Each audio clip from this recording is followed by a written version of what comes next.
നമസ്കാരം. പ്രൈം ഡിബേറ്റിലേക്ക് സ്വാഗതം. ഒരു ക്ഷേത്രം പൂട്ടി, കാരണം ഭൂമി കയ്യേറ്റമെന്ന് അധികൃതർ പ്രഖ്യാപിക്കുന്നു. പക്ഷേ വിശ്വാസികൾക്കിടയിൽ സംശയം, ഇത് ഭൂമി പ്രശ്നമോ ഹൈന്ദവ വിശ്വാസങ്ങൾക്ക് നേരെയുള്ള കൈകടത്തലോ? കാരണം തീരുമാനമെടുത്തത് SDPI കൊടുത്ത പരാതിയെ തുടർന്ന്.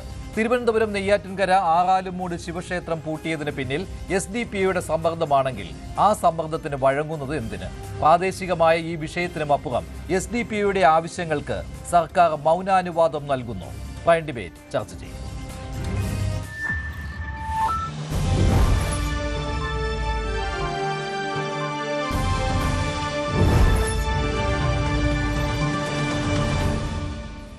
പ്രൈം ഡിബേറ്റിൽ SDPI നേതാവ് ശ്രീ അൻസാരി ഏനാഥ്, ആരിഫ് ഹുസൈൻ, ശ്രീ പ്രജേഷ് പണിക്കർ, ശ്രീ രാഹുൽ ഈശ്വർ എന്നിവരാണ് പങ്കെടുക്കുന്നത്. ആദ്യം ശ്രീ പ്രജേഷ് പണിക്കർ, ഈ സംഭവം നടന്നത് തിരുവനന്തപുരം നെയ്യാറ്റിൻകരയ്ക്കടുത്ത് ആറാലുമൂട് എന്ന സ്ഥലത്താണ്. അവിടെ നെയ്യാറ്റിൻകര നഗരസഭ ഒരു തീരുമാനം എടുക്കുന്നു. അവിടെ ഉള്ള ശിവക്ഷേത്രം സീൽ ചെയ്യുവാനായിട്ട്, പൂട്ടുവാനായിട്ട് ഗേറ്റ് പൂട്ടി. അതിൻ്റെ ദൃശ്യങ്ങളും വെളിയിൽ വന്നതാണ്. പക്ഷേ പിന്നീട് ഇത് SDPI കൊടുത്ത ഒരു പരാതിയെ തുടർന്നാണ് എന്ന് വരുന്നു. പക്ഷേ SDPIയുടെ പ്രാദേശികമായ ഘടകങ്ങൾ അത് സമ്മതിച്ചിട്ടുമില്ല. ശരിക്കും താങ്കളുടെ ഒരു അന്വേഷണത്തിൽ എന്താണ് ബോധ്യമായിട്ടുള്ളത് ഇക്കാര്യത്തിൽ? അതുമാത്രമല്ല, അങ്ങനെയാണെങ്കിൽ SDPIയുടെ സമ്മർദ്ദം പലതരത്തിലും ഉണ്ട് എന്ന രീതിയിൽ ഒരുപാട് വിഷയങ്ങൾ വന്നിട്ടുണ്ടല്ലോ, അതിനെല്ലാം സർക്കാർ വഴങ്ങുന്നുവെന്നും. ഹലോ മഞ്ജുഷ്, നമസ്കാരം. ഞാൻ ഈ വിഷയത്തെ കുറിച്ച് അന്വേഷിച്ചപ്പോൾ എനിക്ക് ബോധ്യപ്പെട്ടിട്ടുള്ള കാര്യം, SDPIയുടെ പരാതിയുടെ മുകളിലാണ് മുനിസിപ്പാലിറ്റി നടപടി എടുത്തിട്ടുള്ളതെന്നാണ്. അതിൻ്റെ മുകളിലാണ് മുനിസിപ്പാലിറ്റി അങ്ങോട്ടേക്കുള്ള ആ ക്ഷേത്രത്തിലേക്കുള്ള വഴി അടച്ചു പൂട്ടിയിട്ടുള്ളതും അവിടെ താഴിട്ടിട്ടുള്ളതും അവിടെ നോട്ടീസ് പതിപ്പിച്ചിട്ടുള്ളതും എന്നുള്ളതാണ്. ക്ഷേത്രത്തിൻ്റെ അധികൃതർ പറയുന്നത് അത് ആ പ്രദേശത്ത് SDPI പ്രവർത്തകർ പോലുമല്ല, കുറച്ചുകൂടെ ദൂരെ നിന്നുള്ള SDPI പ്രവർത്തകർ ആണെന്നുള്ളതാണ്. SDPIക്ക് അവരുടേതായിട്ടുള്ള അജണ്ട തീർച്ചയായിട്ടും ഉണ്ടാവും. അതിൽ നിയമപരത അവർ ഉപയോഗിച്ചേക്കാം, അതല്ല ഇസ്ലാമോഫോബിയ എന്നുള്ള ഒരു ലേബലിന് പിറകിൽ അവർ പ്രവർത്തിച്ചേക്കാം, അതെല്ലാം ഉണ്ടായേക്കാം. പക്ഷേ ഇതിൽ വേറൊരു വിഷയം കൂടെ ഉണ്ട്. ഇങ്ങനെയുള്ള കാര്യങ്ങളിൽ ഒരു പരാതി അത് SDPIയുടെ ഭാഗത്തു നിന്നല്ല എന്നാണ് അവർ ക്ലെയിം ചെയ്യുന്നത് എങ്കിൽ പോലും അങ്ങനെ ഒരു പരാതി നഗരസഭാ അധികൃതർക്ക് കിട്ടുമ്പോൾ അവര് വളരെ അവധാനതയോടെ വേണം അതിന്റെ മുകളിൽ ഒരു തീരുമാനം എടുക്കാൻ. എല്ലാവരും അതിന്റെ പ്രശ്നം എന്ന് പറയുന്നത് ഇതൊരു ഭൂമി കയ്യേറ്റം എന്നുള്ള രീതിയിലാണ്, ഭൂമി പ്രശ്നം എന്ന രീതിയിലാണ് വന്നിരിക്കുന്നത്. അതുകൊണ്ടാണ് നഗരസഭ അങ്ങനെ ഒരു ഈ ശിവക്ഷേത്രം തുറക്കരുത്, അത് ട്രസ്പാസിംഗ് ആയി പോകും എന്ന രീതിയിലൊരു തീരുമാനമെടുത്തത്. ഇതിലെ ക്ഷേത്രാധികാരികളുടെ ഭാഗത്തു നിന്നുള്ള ന്യായം എന്താണെന്ന് വെച്ചാൽ, അവിടെ രാമനാഥൻ നായർ എന്ന് പറയുന്നൊരു സ്വാതന്ത്ര്യ സമര സേനാനിക്ക് പതിച്ചു കിട്ടിയ ഭൂമിയായിരുന്നു എന്നും അയാൾ മരിച്ചു പോയതുകൊണ്ട് അയാൾക്ക് അവകാശികളില്ലാതെ അത് മുനിസിപ്പാലിറ്റിയുടെ പക്കലേക്ക് തിരിച്ചു വന്നതാണെന്നും ആണ്. അപ്പോൾ ഈ പറയുന്ന രാമനാഥൻ നായർ ഈ ക്ഷേത്രവിശ്വാസിയായിരുന്നു. ഈ ക്ഷേത്രം വിളക്ക് കത്തിച്ചിരുന്ന ആളായിരുന്നു, ഈ ക്ഷേത്രം കൊണ്ടു നടന്നിരുന്ന ആളായിരുന്നു. അപ്പോൾ അങ്ങനെയുള്ളൊരു സ്ഥലത്ത് അയാൾക്ക് പതിച്ചു കിട്ടിയ ഭൂമിയിൽ അയാൾ ജീവിച്ചിരിക്കുമ്പോൾ അയാൾ സമ്മതം കൊടുത്തതിന് പ്രകാരമാണ് പിന്നീട് അവർ ക്ഷേത്രം പണിയാൻ ആരംഭിച്ചത്. അപ്പോൾ ഇതിലൊരു വിഷയം എന്താണെന്ന് വെച്ചാൽ, നമുക്ക് തീർത്തും നിയമപരമായിട്ട് ഉള്ള ആംഗിളിലൂടെ നോക്കുകയാണെന്നുണ്ടെങ്കിൽ ഒരു പക്ഷേ അതിൽ വസ്തുത ഉണ്ടായേക്കാം. പക്ഷേ ഇങ്ങനെ വിശ്വാസത്തെ സംബന്ധിക്കുന്ന കാര്യങ്ങളിൽ കുറച്ചുകൂടെ എല്ലാ വിശ്വാസികളെ കൂടെ ഉൾപ്പെടുത്തിക്കൊണ്ടുള്ള ഒരു തീരുമാനമായിരുന്നു നഗരസഭാ അധികൃതർ എടുക്കേണ്ടിയിരുന്നത്.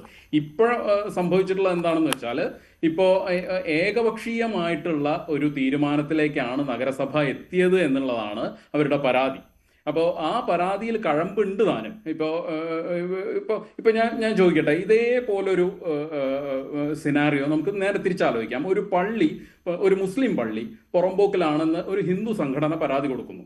അപ്പോൾ ആ പരാതിക്കനുസരിച്ച് പെട്ടെന്ന് പള്ളി പോയി താഴിട്ട് പൂട്ടി ഇനി ഇങ്ങോട്ട് പ്രവേശിക്കാൻ പാടില്ല എന്നൊരു തീരുമാനത്തിലേക്ക് അധികൃതരെത്തുമോ? ഇല്ല എന്നാണ് എൻ്റെ വിശ്വാസം.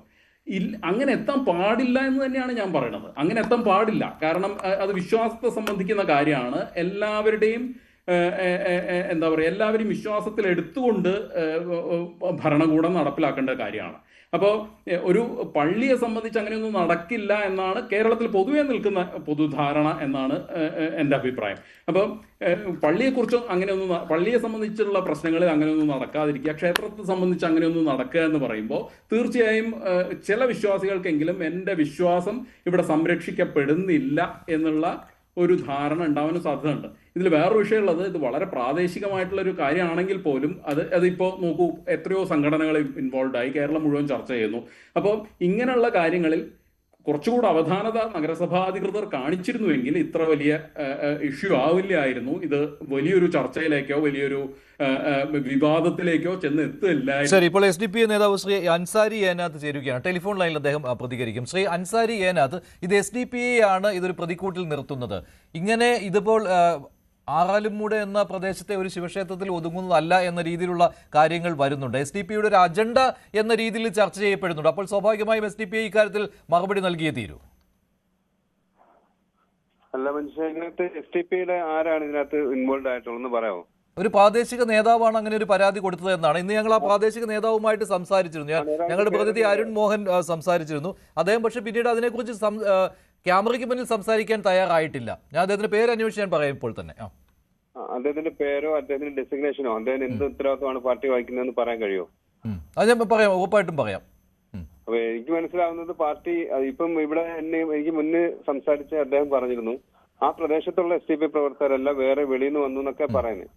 SDPIക്ക് അങ്ങനെ പുറത്തുനിന്ന് വന്നതോ വെളിയിൽ നിന്ന് വന്നതൊന്നുമില്ല. SDPI ഒരു നാട്ടിൽ പ്രവർത്തിക്കുന്നുണ്ടെങ്കിൽ ആ നാട്ടിലെ വിഷയങ്ങളിലായിരിക്കും സ്വാഭാവികമായിട്ടും ഇടപെടുക. അപ്പോ പാർട്ടി തീരുമാനിച്ച് അവർ അമ്പലത്തിനെതിരായി നിൽക്കുകയോ അല്ലെങ്കിൽ അമ്പലത്തിന്റെ പ്രശ്നങ്ങൾ ഇടപെടുകയോ അങ്ങനെയൊന്നും അവിടെ ഇല്ല എന്നാണ് ഞാൻ ഈ ചർച്ചയ്ക്ക് വരുന്നതിന് മുമ്പ് ഒന്ന് ജസ്റ്റ് വിളിച്ചിരുന്നു. അവിടെ വിളിച്ചു ചോദിച്ചപ്പോൾ അങ്ങനെ നമ്മുടെ പാർട്ടി ഇടപെട്ട ഒരു വിഷയം അല്ലത്.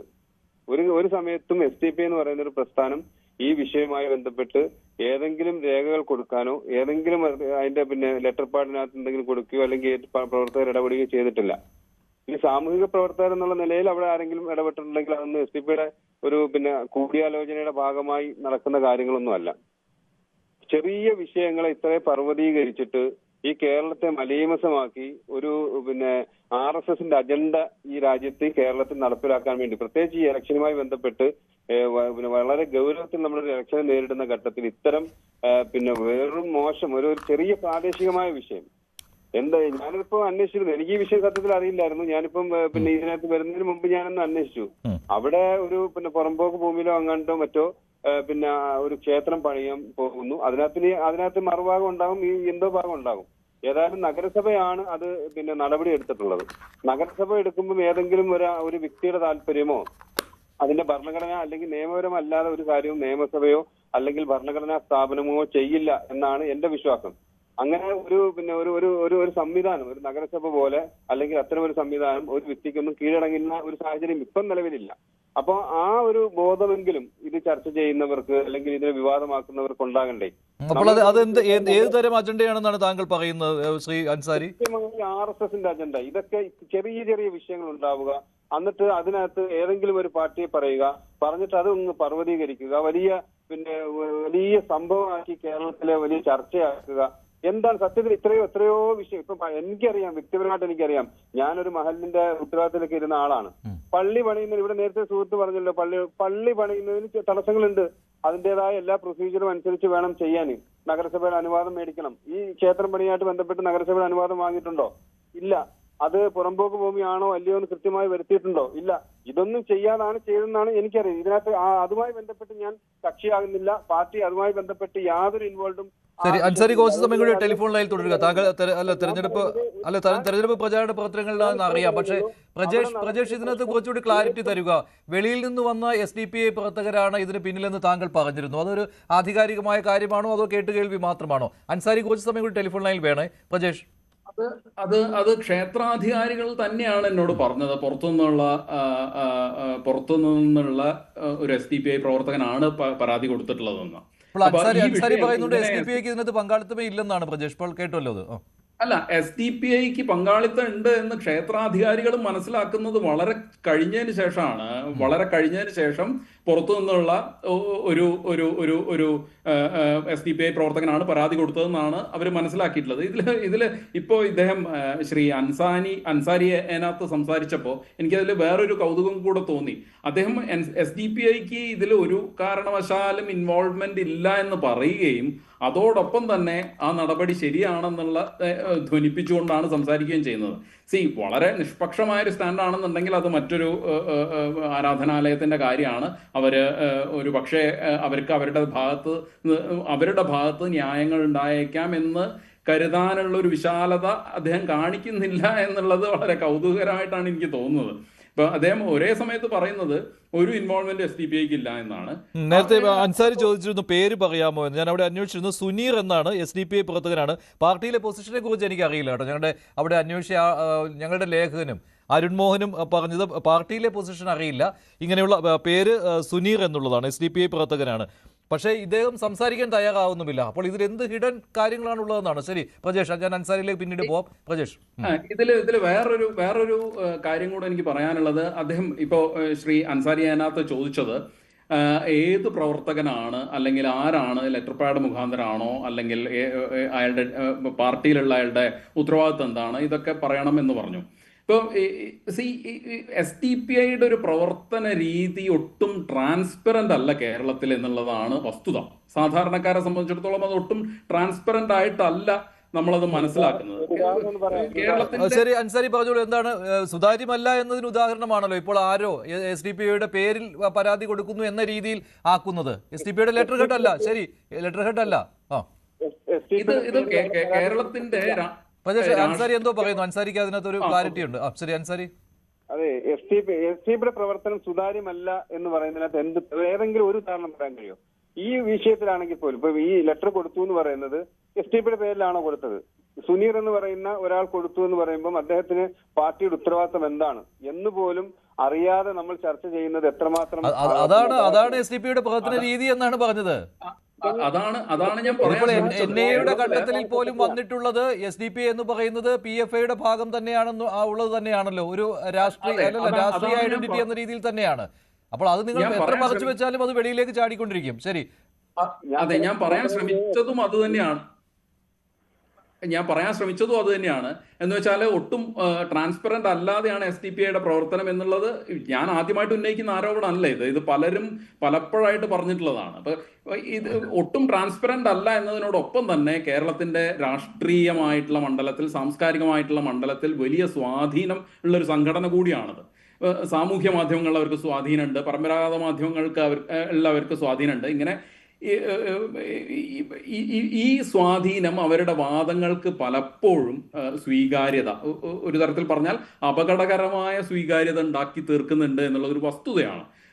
പ്രത്യക്ഷത്തിൽ കേരളത്തിന്റെ മുഖ്യധാര ഇപ്പോൾ എന്താ പറയുക, ഇടതുപക്ഷമാവട്ടെ അല്ലെങ്കിൽ UDF ആവട്ടെ, ഈ കേരളത്തിന്റെ മുഖ്യധാര SDPI എതിർക്കും എന്ന് പറയുമെങ്കിലും ഈ എതിർപ്പ് പലപ്പോഴും വളരെ വളരെ പ്രസന്നമായ വിധത്തിലാണ്, വളരെ ശാന്തമായ വിധത്തിലാണ്. ഇങ്ങനെ പ്രസന്നവും ശാന്തവുമായ എതിർപ്പ് ഉണ്ടാവാനുള്ള ഒരു കാരണം ഇസ്ലാമിക് സംഘടനകളെ എതിർക്കുന്നത് മുസ്ലിങ്ങളോടുള്ള വിരോധം കാരണമാണെന്ന് പ്രചരിപ്പിക്കാൻ വളരെ എളുപ്പമാണ്, അല്ലെങ്കിൽ ഇസ്ലാമോഫോബിയ കാരണമാണെന്ന് വിശ്വസിപ്പിക്കാൻ വളരെ എളുപ്പമാണ്.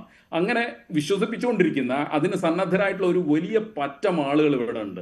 അവർ സാംസ്കാരിക നായകർക്കിടയിലുണ്ട്, അവർ എഴുത്തുകാർക്കിടയിലുണ്ട്, അവർ പത്രപ്രവർത്തകർക്കിടയിലുണ്ട്. ഇക്കഴിഞ്ഞ ദിവസം ഒരു മുതിർന്ന, കേരളത്തിൽ താരമൂല്യമുള്ള ഒരു പത്രപ്രവർത്തകൻ ജമാഅത്തെ ഇസ്ലാമിയെ വിമർശിക്കുന്നത് അനാവശ്യമാണെന്നും അങ്ങനെ വിമർശിക്കുന്നത് മുസ്ലിങ്ങളെ വിമർശിക്കുന്നതിന് തുല്യമാണെന്നും പരസ്യമായിട്ട് പറയുന്നത് ഞാൻ കേട്ടു. ജമാഅത്തെ ഇസ്ലാമി എന്ന് പറഞ്ഞുകൊണ്ടിരിക്കുന്നത് മുസ്ലിം എന്നാണ് ഒരു മുസ്ലിം കേട്ടുകൊണ്ടിരിക്കുന്നത്. അപ്പോൾ നോക്കൂ, നമുക്ക് ഒരു തീവ്ര നിലപാടുള്ള ഒരു സംഘടനയെ എതിർക്കുന്നത് ആ സംഘടനയെ എതിർക്കുകയല്ല, മറിച്ച് ഒരു സമുദായത്തെ തന്നെ എതിർക്കുകയാണെന്ന് വരുത്തി തീർക്കാൻ ഇവർക്ക് കഴിയുന്നുണ്ട്. ഇക്കാരണം കൊണ്ടുകൂടിയാണ് SDPIയുടെ എന്താ പറയാ ട്രാൻസ്പാരൻസി, സുതാര്യത ഇല്ലായ്മ ചർച്ച ആവാതെ. ശരി അൻസാരി, അതിനുള്ള മറുപടി. ഇതിനൊക്കെ എന്താ മറുപടി പറയാൻ കഴിയാ? ഒരിടത്ത് ഇരുന്നിട്ട് SDPI സുതാര്യമല്ല, SDPI പിന്നെ എന്തോ ഒരു വലിയ ദുരൂഹം ഉണ്ട് എന്നൊക്കെ പറഞ്ഞാൽ അതിനെന്താ മറുപടി? ഈ നാട്ടിൽ പ്രവർത്തിക്കുന്ന, ജനാധിപത്യപരമായി ഇടപെടുന്ന, ഇപ്പൊ ഈ ഇലക്ഷനിൽ 4000-ഓളം സീറ്റുകളിൽ മത്സരിക്കുന്ന ഒരു തീർത്തും ജനാധിപത്യപരമായ ഒരു പാർട്ടിയാണ് social democratic party of India. അത് കേരളത്തിൽ മാത്രമല്ല, ഇന്ത്യയിൽ പല സംസ്ഥാനങ്ങളിൽ പ്രവർത്തിക്കുന്ന, പിന്നെ പലയിടത്തും, തമിഴ്നാട്ടിൽ പിന്നെ അതുപോലെ തന്നെ കർണാടകയിലൊക്കെ പഞ്ചായത്തും നഗരസഭയും ഭരിക്കുന്ന ഒരു പാർട്ടിയാണ് SDP. ആ പാർട്ടിയെ കുറിച്ചിട്ട് എന്ത് ദുരൂഹതയാണ്. ഞാനിവിടെ പറയുന്നത് SDP സംസ്ഥാന സെക്രട്ടറി എന്നുള്ള നിലയിലാണ്. ഓരോ ഘടനകളുണ്ട് ഈ പാർട്ടിക്ക്. ആ ഘടനകളാണ് ഒരു തീരുമാനം എടുക്കുക, ഏതെങ്കിലും വിഷയത്തിൽ ഇടപെടുക. ഈ അർത്ഥത്തിൽ ഏതെങ്കിലും ഒരു ഘടന ഈ വിഷയത്തിൽ തീരുമാനമെടുത്ത് ഒരു അമ്പലത്തിനെതിരെ പോയി എന്ന് നിങ്ങൾക്ക് തെളിയിക്കാൻ കഴിയുന്നില്ല. ഒരു സുനീർ ഏതോ ഒരു സുനീർ കൊടുത്തു, അത് അങ്ങനെ നിങ്ങളൊരു തീരുമാനം എടുക്കില്ല. അപ്പോൾ നിങ്ങൾക്കെതിരെ നിങ്ങൾക്കെതിരെ നിങ്ങളെ പ്രതിക്കൂട്ടിൽ നിർത്താൻ കഴിയും. അപ്പോൾ നിങ്ങൾ തന്ത്രപരമായ സമീപനം എടുക്കും. ഇത് പല ഘട്ടങ്ങളിലും തെളിഞ്ഞിട്ടുള്ള കാര്യങ്ങളാണ്. അതാണ് പറഞ്ഞത്, മറഞ്ഞു നിന്നുള്ള പ്രവർത്തനം. അങ്ങനെ അതിന് പറ്റിയ ഒരു ഉദാഹരണം മറഞ്ഞു നിന്നുള്ള പ്രവർത്തനമാണ്. ഇപ്പോൾ അല്ല, പള്ളുരുത്തി സ്കൂളിലെ ഹിജാബിന്റെ കാര്യത്തിൽ അതല്ലേ സംഭവിച്ചത്? പള്ളുരുത്തി ഹിജാബിന്റെ വിഷയം എന്താണ്? അത് വീണ്ടും എടുത്ത് ചർച്ച ചെയ്യണോ? അവിടുത്തെ വിഷയം, ഒരു കുട്ടി ഒരു ഹിജാബ് ധരിച്ചു എന്നതിന്റെ പേരിൽ ഒരു കുട്ടിയെ വിദ്യാഭ്യാസം പോലും നിഷേധിക്കപ്പെട്ട ഒരു സംസ്ഥാനത്താണ് നമ്മൾ നിൽക്കുന്നത്. ആ സംസ്ഥാനത്താണ് ഇടതുപക്ഷം ഞങ്ങളെ സഹായിക്കുന്നു എന്ന് പറയുന്നത്. ഓർത്തു നോക്കിയേ, ഇടതുപക്ഷ സർക്കാർ ഭരിക്കുന്ന ഒരു സംസ്ഥാനത്താണ് ഒരു കുട്ടി ഹിജാബ് ധരിച്ചു. നമ്മൾ നോക്കിയാൽ അതിന് 8 മാസം ഒരു മാസം പോലും ആയില്ല. അതിൽ നിങ്ങൾ പറഞ്ഞത് നിങ്ങൾ ഇടപെട്ടിട്ടില്ല എന്നാണ് കേട്ടോ. ആദ്യം പിന്നെ നിങ്ങൾ എന്തിനാണ് പറഞ്ഞത് SDP അവിടെ ഇടപെട്ടിട്ടില്ല എന്ന്? അത്ര സുതാര്യമായ കാര്യമാണെങ്കിൽ അൻസാരി, അവിടെ അത് ഞാൻ പറയട്ടെ, അത് അവിടെ പിതാവല്ലേ ഇടപെട്ടത്, SDP ആണ് ഇടപെട്ടത്. അതാണ് പ്രശ്നം. ഒരു നീതിയുടെ വിഷയം ഉണ്ടെങ്കിൽ ആ നീതിയുടെ ഭാഗത്ത് SDP നിൽക്കും. അതിനകത്ത് തടസ്സമൊന്നുമില്ല. ഹിജാബ് വിഷയത്തില് ഒരു കുട്ടിക്ക് സ്കൂളിൽ പോകാൻ കഴിയാത്ത സാഹചര്യം ഉണ്ടെങ്കിൽ SDP അതിനകത്ത് പ്രതികരിക്കും, അതിനകത്ത് ഇടപെടും. അതും വിഷയമല്ല. പക്ഷെ ആ വിഷയത്തിൽ SDP അല്ല, ആ പിതാവാണ് പോയത്. ആദ്യം ഞാനത് ഒരുപാട് പ്രാവശ്യം പറഞ്ഞിട്ടുണ്ട്. ആ പിതാവാണ് ആദ്യം പോയത്. പിന്നീട് അവിടുത്തെ സ്കൂളിൽ അധികൃതരുടെ മോശമായ ഇടപെടൽ കൊണ്ടാണ് അദ്ദേഹത്തിന്റെ സുഹൃത്തുക്കൾ പോകുന്നത്. ഇതൊന്നും പാർട്ടി ആലോചിച്ച് തീരുമാനം എടുത്തു പോകുന്നൊന്നുമല്ല. ഇപ്പം മഞ്ജുഷിന്റെ നാട്ടിൽ ഒരു വിഷയം ഉണ്ടാകുമ്പോൾ മഞ്ജുഷ അവിടെ അറിയപ്പെടുന്ന ഒരാളാണെങ്കിൽ സ്വാഭാവികമായിട്ടും അവിടുത്തെ ആളെന്നുള്ള നിലയിൽ വിളിക്കും. അതൊന്നും ഒരു ഇതല്ലല്ലോ. നമ്മൾ മനസ്സിലാക്കേണ്ടത് ഇതൊക്കെയും വിവാദമുണ്ട്. ഇപ്പൊ തന്നെ അൻസാരി ഒന്ന് ഇടപെടുകയാണ്. ആരിഫ് ഹുസൈൻ കൂടിയുണ്ട്. ആരിഫ് എന്താണ്? അല്ല, ഇത് വളരെ പച്ചയായ ആളുകളെ പറ്റിക്കുന്ന പരിപാടിയാണ് ഇവിടെ അൻസാരി പറഞ്ഞുകൊണ്ടിരിക്കുന്നത്. SDP എന്തോ ഒരു നല്ല ഒരു സംഭവമാണ് എന്നുള്ള രീതിയിൽ വരുത്തി തീർക്കുക, മറ്റൊരു രാഷ്ട്രീയ പാർട്ടി പോലെ തന്നെയാണെന്നുള്ള രീതിയിൽ. ശരിയാണ്, രാഷ്ട്രീയ പാർട്ടികൾ ആയതുകൊണ്ട് തന്നെയാണ് പോപ്പുലർ ഫ്രണ്ടിനെ ഇവിടെ ബാൻ ചെയ്ത സമയത്ത് SDP ബാൻ ചെയ്യാൻ പറ്റാതെ പോയത്. അല്ല എന്നുണ്ടെങ്കിൽ ഇത് രണ്ടിനും ഒരുമിച്ച് പിടിച്ച് പുറത്താക്കേണ്ട സാധനമാണ്. ഉള്ള കാര്യം പറഞ്ഞ അത്രേ ഉള്ളൂ. ഇനി ഇവിടെ പറഞ്ഞല്ലോ എന്താ തെളിവുള്ള എന്നുള്ളത്. ഇവിടെ പറഞ്ഞു, ഈ ഹിജാബിന്റെ ഉദാഹരണം തന്നെ എടുക്കുക. അതായത് തുടക്കത്തിൽ എന്താ പറഞ്ഞത്, ഈ പറയുന്ന SDP ബന്ധമൊന്നും ഇല്ല എന്ന് ആദ്യം പറഞ്ഞുകൊണ്ടായിരുന്നു. എന്നിട്ട് അവസാനം ഇതേ വേദിയിൽ തന്നെയാണ് ഞാൻ ചർച്ച ചെയ്തിട്ടുള്ള ആ ചർച്ചയിൽ ഞാനും ഉണ്ടായിരുന്നതാണ്. ഇവിടെ ഇരുന്നുകൊണ്ട് SDP ഒരു പ്രവർത്തകൻ സമ്മതിച്ചു, ഞങ്ങളാണ് ഈ സാധനത്തിന് ഇറങ്ങി തിരിച്ചത് എന്നവർ പച്ചയ്ക്ക് സമ്മതിക്കുന്ന ഇവിടുന്ന് കണ്ടതാണ്. അതായത് അൻസാരി ഇപ്പോൾ പറയുന്നത് ഞങ്ങളല്ല പിതാവായിരുന്നു, ഇപ്പോഴും അൻസാരി അതാണ് പറയുന്നത്. 2-3 ഉദാഹരണം പറഞ്ഞുതരാം. ഇത് ഒരെണ്ണം അല്ലേ ചോദിച്ചുള്ളൂ, ഞാൻ 4 പറഞ്ഞുതരാം. ഇത് 4 എല്ലാത്തിലും വളരെ മികച്ച കണക്ക് ഈ SDP സംബന്ധിച്ചിടത്തോളം. അപ്പൊ നമുക്ക് 4 തന്നെ പറയാം. ഒന്ന്, ഈ ഹിജാബിന്റെ ഉദാഹരണം തന്നെ എടുക്കുക. ഇനി രണ്ടാമത്തെ ഉദാഹരണം വേണമെന്നുണ്ടെങ്കിൽ ഇവിടെ ഈ പറയുന്ന ഒരു വാട്സപ്പ് ഹർത്താൽ നടത്തി. ആ ഹർത്താൽ ഒരെണ്ണം നടത്തിയിട്ട് ഇവിടുത്തെ രാഷ്ട്രീയ പാർട്ടികൾ എല്ലാവരും നടത്താറുണ്ട്. ഇവിടുത്തെ രാഷ്ട്രീയ പാർട്ടികൾ ഹർത്താൽ നടത്തുമ്പോൾ അവരെന്താ ചെയ്യാറ്? അവർ പകൽ വെളിച്ചത്തിൽ വന്നിട്ടാണ് ഹർത്താൽ നടത്തുക. അവർ പച്ചയ്ക്ക് പറയും, ഞങ്ങൾ ഹർത്താലിന് ആഹ്വാനം ചെയ്യുന്നു, നിങ്ങൾ വരുന്നു. നിങ്ങൾ അതാണോ ചെയ്തു? നിങ്ങൾ ഒരു വാട്സപ്പിൽ കൂടെ മെസ്സേജ് അയച്ചിട്ട് നിങ്ങൾ അതിന്റെ പിന്നിൽ ഈ കരുക്കൾ നീക്കിക്കൊണ്ട് അത് ഇത് തന്നെയാണ് പ്രശ്നം.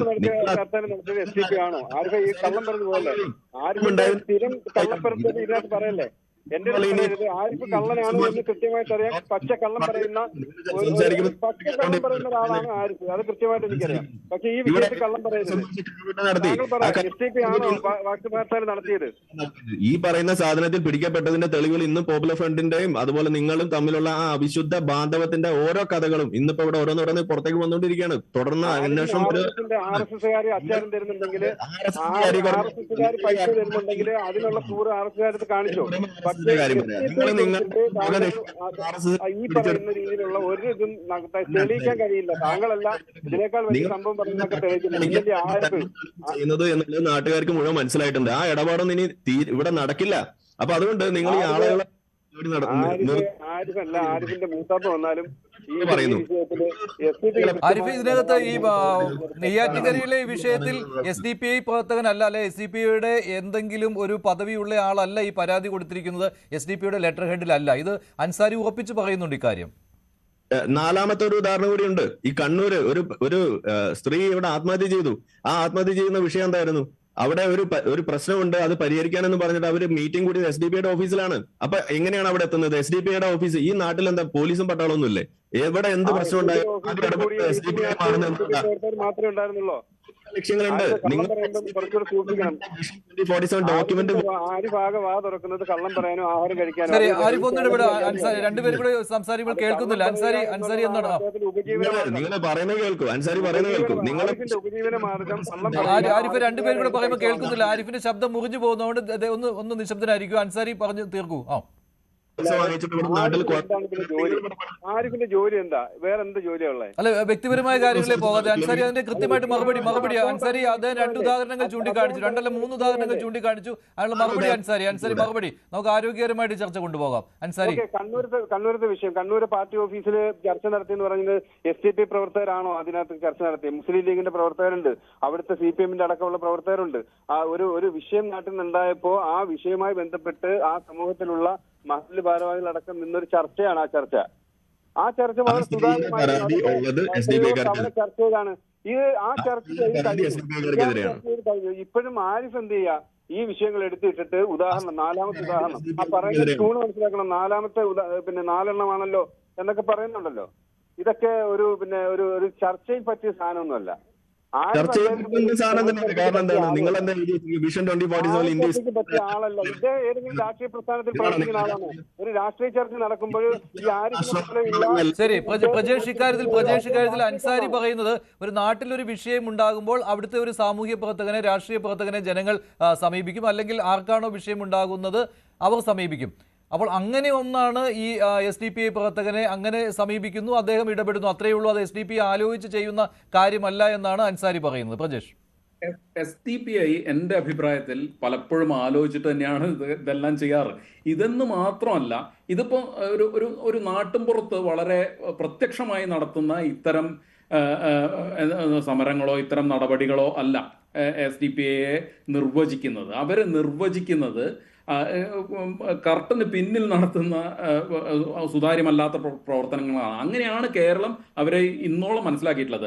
അദ്ദേഹം ശ്രീ അൻസാരി പറയണ്ടായി, 2-3 പഞ്ചായത്ത് ഭരിക്കുന്ന പാർട്ടിയാണ് SDPI. അതൊരു വിശ്വാസ്യതയ്ക്കുള്ള മാനദണ്ഡമല്ല. അങ്ങനെയാണെന്നുണ്ടെങ്കിൽ അദ്ദേഹം BJP 100% അംഗീകരിക്കണ്ടേ? ഇന്ത്യ മുഴുവൻ ഭരിക്കുന്ന പാർട്ടിയാണ് BJP. അപ്പോൾ 1-2 പഞ്ചായത്തിൽ ഭരിക്കുന്നു എന്നുള്ളത് വിശ്വാസ്യതയ്ക്കുള്ള മാനദണ്ഡമാണെന്ന് ഞാൻ കരുതുന്നില്ല. ഞാൻ പറഞ്ഞല്ലോ, ഈ പ്രത്യക്ഷമായിട്ട് സമൂഹത്തിൽ നടത്തുന്ന എന്തെങ്കിലും നിലപാടുകളോടൊപ്പം നമ്മൾ ചർച്ച ചെയ്യേണ്ടത് അങ്ങനെ അല്ലാതെ നടത്തുന്ന നിലപാടുകളെയാണ്. അങ്ങനെ അല്ലാതെ നടത്തുന്ന എന്താ പറയുക അഭിപ്രായ രൂപീകരണത്തെയാണ്. ഇപ്പൊ ഞാൻ വേറൊരു ഉദാഹരണം പറയാം. ഇപ്പൊ വാരണാസിയിൽ കഴിഞ്ഞ 2 ആഴ്ച മുമ്പ് ദേശീയ ഹോക്കി താരമായിരുന്ന പത്മശ്രീ മുഹമ്മദ് ഷഹീദിന്റെ വീട് അധികൃതർ റോഡ് വീതി കൂട്ടാനായി പൊളിച്ചു കളഞ്ഞിരുന്നു. അപ്പം അത് അദ്ദേഹത്തിന്റെ വീട്ടുകാർക്ക് നോട്ടീസ് കൊടുത്തു, അവർക്ക് നഷ്ടപരിഹാരം നൽകിക്കൊണ്ടാണത് ചെയ്തത്.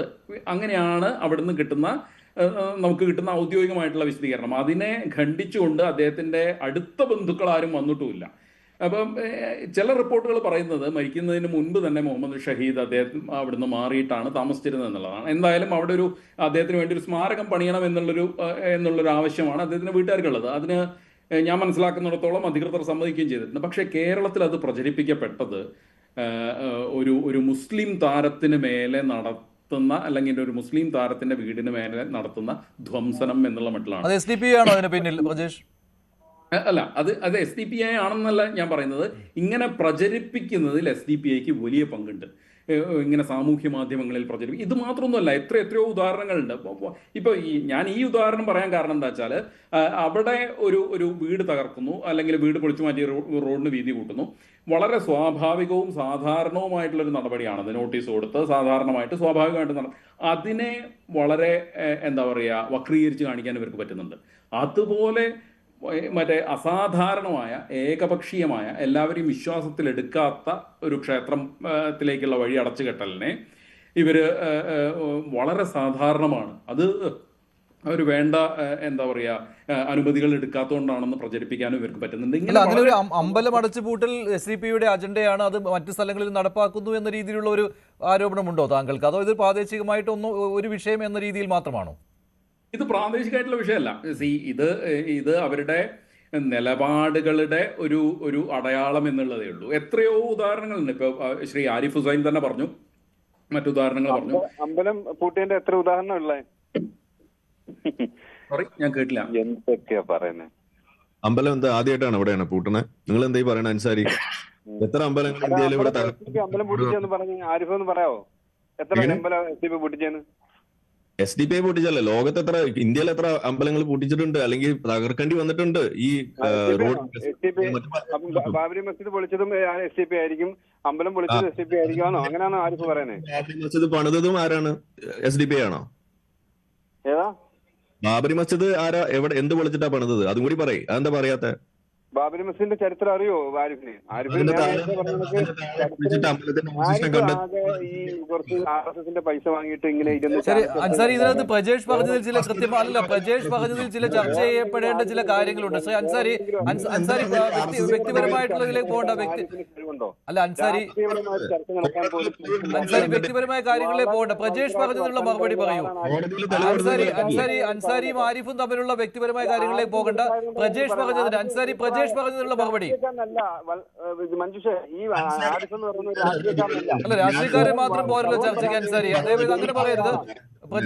പ്രജേഷ് രാഷ്ട്രീയക്കാരനല്ല. പ്രജേഷ് പറഞ്ഞതിന് പക്ഷെ മറുപടി പറയണം താങ്കൾ. പ്രജേഷ് കൃത്യമായിട്ട് പോയ കാര്യങ്ങൾ പറഞ്ഞിരുന്നു.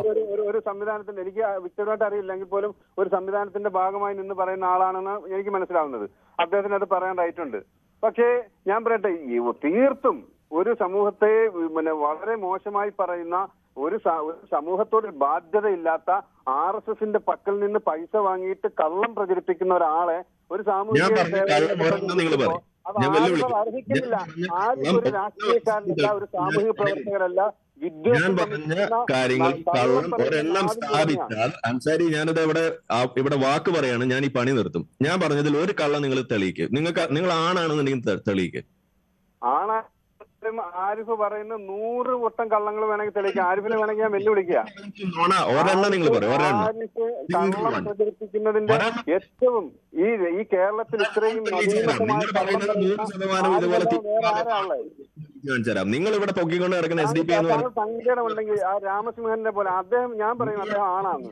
കാര്യം അദ്ദേഹം ഒരു നിലപാട് സ്വീകരിച്ച് അദ്ദേഹം രാമസിംഹനോട് പേര് വിട്ട് അദ്ദേഹം പോയി. അൻസാരി ഇങ്ങനെ വ്യക്തിപരമായിട്ട് പോകേണ്ട. ഞാൻ പ്രജേഷ് പറഞ്ഞതിനുള്ള മറുപടി താങ്കൾക്ക് പറയാമല്ലോ. മഞ്ജുഷ, ഞാൻ പറഞ്ഞില്ല, ആരിഫിന്റെ വർത്താനം എന്ന് പറയുന്നത് വെറും വൽഗറായ വർത്താനാണ്. അദ്ദേഹത്തിന് ഒരു സ്വീകാര്യത കൊടുക്കാൻ നമുക്ക് മനസ്സിനൊരുക്കാത്ത ഇത്രയും കള്ളം പറയുന്ന ഒരാളാണ് ആരിഫ്. ശരി അൻസാരി, പ്രജേഷ് പറഞ്ഞതിന് മറുപടി പറയാമല്ലോ താങ്കൾക്ക്. പ്രജേഷ് പറഞ്ഞതിന് മറുപടി പറയാമല്ലോ അൻസാരി, താങ്കൾക്ക് പ്രജേഷ് പറഞ്ഞതിന് മറുപടി പറയാമല്ലോ. ഓക്കെ, അത് നമ്മൾ പറയുന്നത്. ഞാൻ പറയട്ടെ, SDPI സംബന്ധിച്ചിടത്തോളം ഞാൻ ആദ്യം പോലെ പറയുന്നു, ഏതെങ്കിലും ഒരു അമ്പലം പിന്നെ അമ്പലത്തിനെതിരായ ഒരു വിഷയത്തിൽ ഏതെങ്കിലും ഒരു ഹൈന്ദവ വിശ്വാസിയുടെ മനസ്സിന് വ്രണപ്പെടുന്ന രീതിയിൽ ഏതെങ്കിലും പ്രസ്താവനകൾ പോലും, ഇനി അക്രമം പോട്ടെ, പ്രസ്താവനകൾ നടത്തിയിട്ടുണ്ടോ?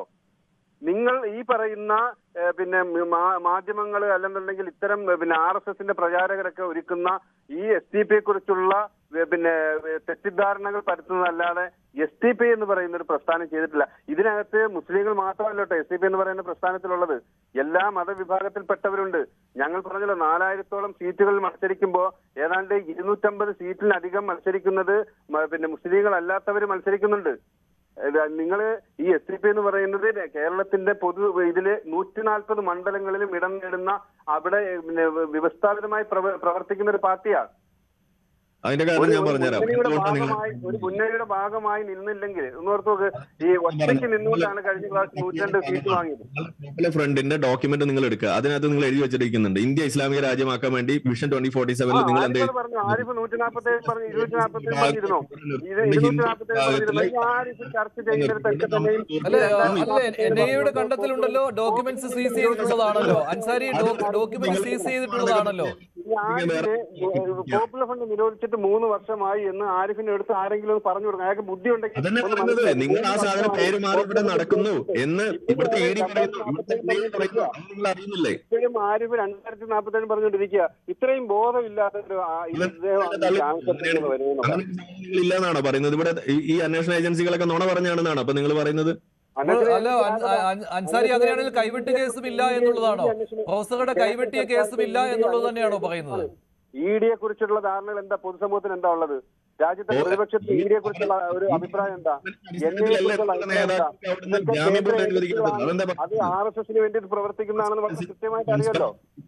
ഇന്ത്യ ഇസ്ലാമിക രാജ്യമാക്കാൻ വേണ്ടി അവർ പദ്ധതി ഇട്ടു, ഈ പറയുന്ന ഡോക്യുമെന്റ് ഉണ്ടാക്കി എന്നതിന്റെ അടിസ്ഥാനത്തിൽ തന്നെയാണ് അവിടെ ഈ ജാമ്യം പോലും അവിടെ നിഷേധിച്ചിരിക്കുന്നത്. എന്താ നിങ്ങൾ ഓർക്കാത്തത്? അപ്പൊ ഇതൊക്കെ നുണയാണെന്നാണോ നിങ്ങൾ പറഞ്ഞത്? കോടതി, ഡൽഹി ഹൈക്കോടതിയിൽ എന്താ നുണ, അവിടെ അവര് നുണ പറഞ്ഞതെന്നാണോ നിങ്ങൾ പറയുന്നത്? അത് അവര് നോക്കിക്കോളും. ഞാൻ ശരി അൻസാരി, ഇവിടെ ഈ നെയ്യാറ്റിൻകരയിലെ വിഷയത്തിൽ ആ പ്രവർത്തനം നിങ്ങൾ തള്ളി പറയുകയാണ്. ഈ സുനീർ എന്നുള്ളയാൾ ഈ സുനീർ എന്നുള്ളയാൾ SDPI കാരനാണോ അല്ലയോ? ഈ പരാതി കൊടുത്ത് അമ്പലം പൂട്ടണമെന്ന് ആവശ്യപ്പെട്ട് പരാതി കൊടുത്തിട്ടുള്ള സുനീർ SDPI കാരനാണോ അല്ലയോ? എന്റെ അഭിപ്രായത്തിൽ ഞാനത് SDPI കാരനാണ്. ഞാൻ അറിയില്ല ഈ വിഷയത്തിൽ, എനിക്ക് വലിയ ഗ്രാഹ്യമില്ല. ഞാനിപ്പോ പിന്നെ ഈ ഇലക്ഷനുമായി ബന്ധപ്പെട്ട് പ്രവർത്തന ബാധയിലാണ് നിൽക്കുന്നത്. ഏതെങ്കിലും ഒരു അമ്പലം പിന്നെ അവിടെ വഴി അടയ്ക്കണമെന്നോ അവിടെ അതിന് ബ്ലോക്ക് ചെയ്യണമെന്നൊക്കെ പറഞ്ഞിട്ട് നമുക്കിപ്പോ അതിനൊരു സമയമില്ല യഥാർത്ഥത്തില്. മറ്റൊന്ന് പ്രവർത്തനം ഞാൻ അന്വേഷിച്ചിട്ടില്ല. ഞാനതാണ് നിങ്ങളുടെ ആദ്യം ചോദിച്ചത്, SDPI ഏതെങ്കിലും അർത്ഥത്തിൽ പരാതി കൊടുത്തിട്ടുണ്ടോ? അതിന്റെ സുനീർ എന്നുള്ള SDPI പ്രവർത്തകനാണ് പരാതി കൊടുത്തത്. അതാണ് അത് താങ്കൾ പറയുന്നു SDPI അങ്ങനെ സംസ്ഥാന തലത്തിൽ ആലോചിച്ച് അത്തരം ഒരു തീരുമാനം എടുത്തിട്ടില്ല എന്ന്. അപ്പോഴാണ് ഇവിടെ പറഞ്ഞത് അങ്ങനെ സുതാര്യമായിട്ട് പ്രവർത്തിക്കുന്ന ഒരു സംഘടനയല്ല SDPI, രഹസ്യമായിട്ടാണ് ഇത്തരം തീരുമാനങ്ങൾ എടുക്കുന്നതെന്ന് പറഞ്ഞത്. അതുകൊണ്ടാണ് ഒരു പ്രവർത്തകനെ കൊണ്ട് പരാതി കൊടുപ്പിക്കുന്നു, അല്ലെങ്കിൽ എന്നിട്ട് പറയുന്നത് ഞങ്ങളുടെ ആളല്ല എന്ന് പറയുന്നു. ഇത് പതിവാണ് എന്നുള്ളതിനാണ് ഒരു 3-4 ഉദാഹരണങ്ങൾ ഇവിടെ പറഞ്ഞതും. SDPI രഹസ്യമായി പ്രവർത്തിക്കുന്നതിന് എന്താ നിങ്ങൾ ഏത് അർത്ഥത്തിലാ പറയുന്നത്? SDPI പ്രവർത്തിക്കുന്ന ജനങ്ങളുടെ പ്രവർത്തിക്കുന്ന പാർട്ടിയല്ലേ? അഞ്ചാമതൊരു ഉദാഹരണം കൂടി ഞാൻ പറഞ്ഞു. എനിക്കെതിരെ മതനിന്ദ എന്ന് പറഞ്ഞിട്ട് ഒരു കേസ് ഇവിടെ ഉണ്ടായിരുന്നു. ആ കേസ് കൊടുത്തത് പോലും നിങ്ങൾ SDPIയുടെ ഒരു പ്രവർത്തകൻ, ഈ ഈരാറ്റുപേട്ട ഭാഗത്തുള്ള ഒരു ചങ്ങാതി ഒരു ഹിന്ദു നാമധാരിയെ കൊണ്ട് കള്ളക്കേസ് കൊടുക്കുന്ന രീതിയിലാണ് കൊടുപ്പിച്ചത്. കാരണം എന്താണ്? അവരുടെ ഉദ്ദേശം എന്ന് പറയുന്നത് അത് ഒരിക്കലും പുറത്തു വരാൻ പാടില്ല എന്നതായിരുന്നു. പക്ഷെ നമ്മളത് കണ്ടെത്തി. കാരണം നിങ്ങൾ വിചാരിക്കുന്ന പോലെ എല്ലാ പോലീസുകാരും നിങ്ങളുടെ ഇതിന്റെ ഉള്ളിലല്ല, അല്ലാതെയും കുറച്ച് ബോധമുള്ള മനുഷ്യന്മാർ ഇവിടെ ഉണ്ട് പോലീസുകാരായിട്ട്. അവർ നമുക്ക് കൃത്യമായിട്ട് കണ്ടെത്തിയിരുന്നത് ആരാണ് അതിന്റെ പിന്നിൽ ഉള്ളത് എന്നുള്ളത്. ആ കേസിനൊക്കെ നമ്മൾ ഊരി പോരുകയും ചെയ്തു. അതാണ് ഉണ്ടായിട്ടുള്ളത്. അപ്പൊ നിങ്ങളുടെ എല്ലാ തരികടയും നമുക്ക് അറിയാം. നിങ്ങൾ ഈ പറയുന്ന ഹിന്ദു ആയിട്ടുള്ള ആളുകൾ നിങ്ങളുടെ സ്ഥാനാർത്ഥിയായിട്ടുണ്ടെന്ന് പറയുന്നതിന്റെ കാരണം പോലും നിങ്ങൾ ഈ പോപ്പുലർ ഫ്രണ്ടിന്റെ ഡോക്യുമെന്റിൽ ഉണ്ട്. എന്റെ പൊന്നു സുഹൃത്തെ, നിങ്ങൾ ഇത് കാണാതിരിക്കുന്നത് എന്താ? നിങ്ങൾ കൊണ്ടു നടക്കുന്ന ഈ സാധനം, ഈ പോപ്പുലർ ഫ്രണ്ടുമായിട്ടുള്ള കണക്ഷൻ എന്താണെന്നുള്ളത് ഇവിടെ ഓരോ ദിനവും പുറത്തു വന്നുകൊണ്ടിരിക്കുകയാണ്. നിങ്ങൾ വെച്ചുകൊണ്ടിരിക്കുന്ന രീതികൾ എന്താണെന്നുള്ളത് ഇവിടെ പുറത്തു വന്നുകൊണ്ടിരിക്കുകയാണ്. കാപട്യമാണ്, അടിമുടി, ഇതുപോലെയുള്ള രഹസ്യ സ്വഭാവത്തിലുള്ള കാര്യങ്ങളാണ് നിങ്ങൾ ചെയ്തുകൊണ്ടിരിക്കുന്നത്. ഇത് നമുക്ക് ഇവിടെ കാണാൻ കഴിയുന്ന കാര്യമല്ലേ? ഈ പോപ്പുലർ ഫ്രണ്ടുമായിട്ടുള്ള ബാന്ധവം നമ്മളിവിടെ മനസ്സിലാക്കിക്കൊണ്ടിരിക്കുകയല്ലേ? നിങ്ങൾ എത്ര സ്വത്ത് ഇതുപോലെ കണ്ടുകെട്ടേണ്ടി വരുന്നു. നിങ്ങളുടെ നേതാക്കൾക്ക് അവിടെ നിന്ന് ജാമ്യം പോലും നിഷേധിക്കുന്നു. എന്തിന്റെ പേരിൽ? ഈ പറയുന്ന ഡോക്യുമെന്റ്സിന്റെ പേരിൽ തന്നെ, നിങ്ങൾ നടത്തിയിട്ടുള്ള ഗൂഢാലോചനയുടെ പേരിൽ തന്നെ. എന്നിട്ട് നിങ്ങൾ അതിനെ അറിയില്ല, ഞാനൊന്നും കണ്ടില്ല. നിങ്ങൾ സത്യത്തിൽ എനിക്ക് നിങ്ങളോട് സഹതാപമാണ് തോന്നുന്നത്. നിങ്ങൾ ആരോ നിങ്ങളെ ആരിഫ് എന്ന് പറയുന്ന സംഘി അങ്ങനെ സഹതാപിക്കണ്ട.